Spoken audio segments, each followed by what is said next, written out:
Lord, for the next couple of minutes, speak through these lips.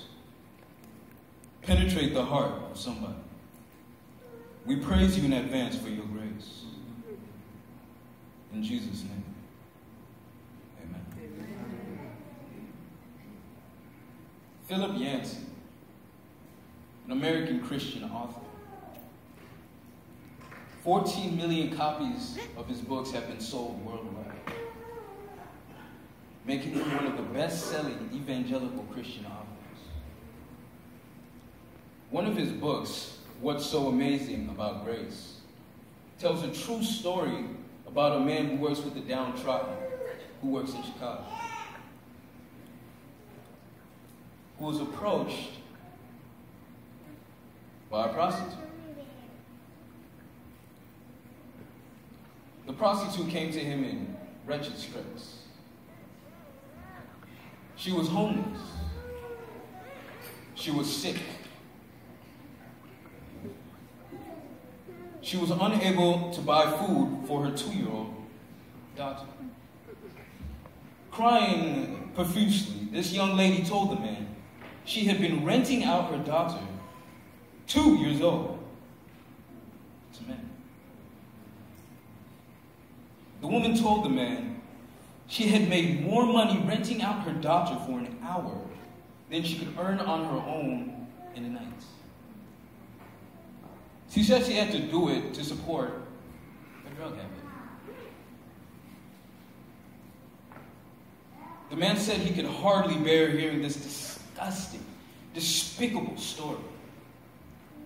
But more than that, hearing this story made the man legally liable because, after all, we are required by law to report known cases of child abuse. The man had no idea what to say to this woman, but he then asked her if she had ever thought about going to a church for help. "Church!" she cried. "Why would I ever go there? I'm already feeling horrible about myself. They just make me feel worse." Now, don't misunderstand. The woman is wrong. The woman has lost her mind. The child needs to be taken away from the woman immediately. The woman needs to be hauled off to jail now. But let's look at another aspect of this story. The woman in our text, the woman who was caught in the very act of adultery, fled to Jesus, not away from Jesus. My question for us today is this: would the down and out who flooded to Jesus and flocked to Jesus while he still lived on this earth, would they be welcome among their present day followers? Is the church that preaches grace, is this a safe house? Do the least, the lost, the unlucky, the left out, do they see the church as a place of grace or a church of condemnation where it wounds its already wounded soldiers?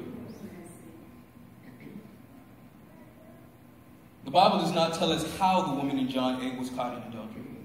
Maybe it was a setup. Because think about it. The Pharisees, they could have brought the woman to Jesus alone without exposing her in public. But they brought her to Jesus in front of everybody, right after Jesus was done teaching. So they had the woman. They got her. But where was the man? It takes two to tango. The Pharisees only bringing the woman showed they really didn't care about keeping the law. They just really wanted to trap Jesus. So their actions, although they weren't completely accurate in the law that they were trying to entrap him in the first place. The law said in Leviticus 20:10, if a man commits adultery with another man's wife, with the wife of his neighbor, both the adulterer and the adulteress are to be put to death.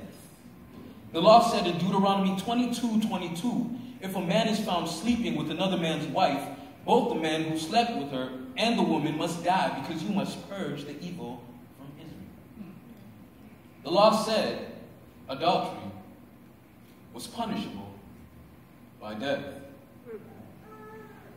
But the Pharisees asked Jesus, what sayest thou? Now, they think they have Jesus right where they want him. Because if Jesus says, don't stone her, they could accuse him of going against the law, which would have turned the Jews against him.